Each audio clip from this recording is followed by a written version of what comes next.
अम्मी, मैं नहीं चाहता था कि शुक्रान के साथ ऐसा हो। जो हुआ वो एक हादसा था। उसकी जगह सब कुछ भले मेरे साथ हो जाता, लेकिन आप समझने की कोशिश करें। अगर आपकी ये बातें करने का मकसद किसी तरह शुक्रान और मुझे एक दूसरे के करीब लाना है तो माफी चाहता हूं अम्मी।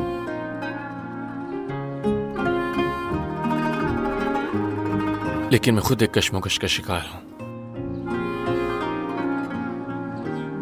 शुक्रान के लिए मेरे वो जज्बात नहीं जो आपको लगता है। इतना सब कुछ हो जाने के बाद भी बिलाल, मैं जो बात कह रही हूँ वो ध्यान से सुनो। शादी होने के बाद प्यार खुद ब खुद हो जाता है बेटा।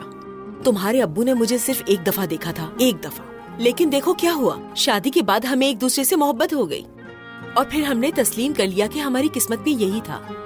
लेकिन जब तुम शुक्रान के लिए सारे रास्ते ही बंद कर दोगे तो तुम्हें उससे मोहब्बत कैसे होगी मेरे बच्चे।